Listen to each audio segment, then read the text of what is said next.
কেন্দ্রীয় সরকার রাজ্যের প্রাপ্য বকেয়া টাকা দিলে স্বরূপনগর ব্লক 800 কোটি টাকা পেত। নারায়ণ গোস্বামী। কেন্দ্রীয় সরকার যদি বাংলার প্রাপ্য টাকা 1,75,000 কোটি টাকা বাংলাকে দিত, তাহলে স্বরূপনগর ব্লক 800 কোটি টাকা পেত নিজের এলাকার উন্নয়নের জন্য। আজ উত্তর 24 পরগনা জেলার বসিরহাট মহকুমার স্বরূপনগর ব্লকের সগুনা গ্রাম পঞ্চায়েতে বিশ্ব পরিবেশ দিবস পালনের প্রোগ্রামে এসে এমনই দাবি করেন।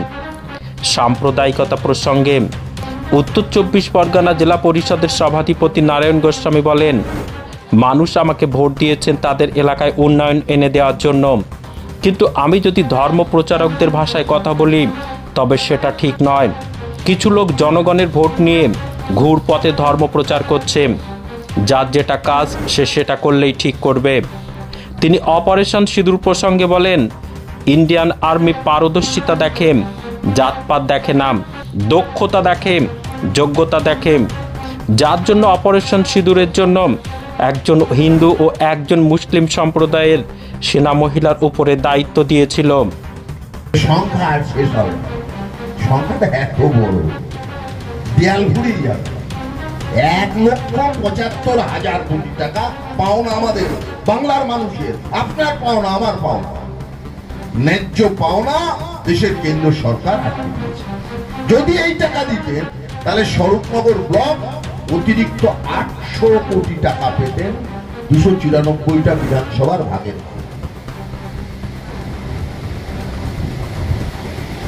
সুতরাং উন্নয়নের সঙ্গে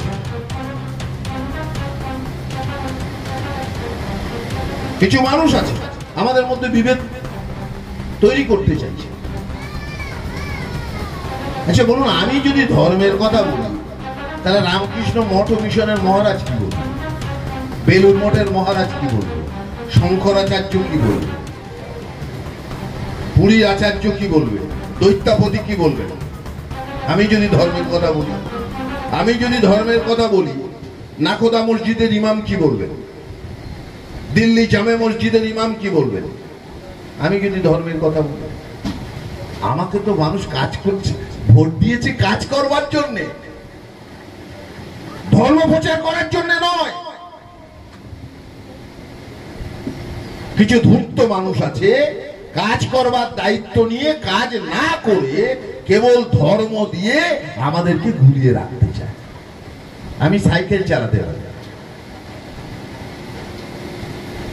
আমাকে যদি আপনি বাস চালাতে দেন শ্রীনাথপুর থেকে 4 ঘাট, আচ্ছা আপনাদের মনে হয় ওই বাস 4 ঘাটে যাবে? পৌঁছবে? তাহলে যার যেটা করার কাজ তাকে সেটাই করতে হবে। যে ধর্ম প্রচারক তার ধর্ম প্রচার করবে, যে ফুটবল খেলে ফুটবল খেলোয়াড় সে ফুটবল খেলবে, যে ক্রিকেট, কোহলিকে যদি আপনি ফুটবল খেলতে দেন তাহলে সুনীল ছেত্রী কি করবে? তাই না? ধর্ম ধর্ম করছে। দেখুন, আমি গর্বিত, we are proud for India. কারণ পাকিস্তানের যে 9টা জঙ্গি ঘাঁটি ভাঙলো, সেনাবাহিনীর প্রধানরা সিদ্ধান্ত নিল কে যাবে ভাঙতে? কর্নেল সুফিয়া কুরেশি, জাতিতে মুসলমান, কর্নেল ভৌমিকা সিং, জাতিতে হিন্দু। ইন্ডিয়ান আর্মি কিন্তু জাতপাত দেখে না, পারদর্শিতা দেখে, দক্ষতা দেখে, যোগ্যতা দেখে। আমরা গর্বিত। দেশটা আমাদের সবার। কিছুদিন আগে বাংলাদেশে একটা গান বেরিয়েছিল, দেশটা তোমার বাপের নাকি, দেশটা তোমার বাপের নাকি। চিৎকার করে মাঠে দাঁড়িয়ে বলতে ইচ্ছা করে, দেশটা তোমার বাপের নাকি। করছো ছলা কলা, ধরা পড়ে যাবে।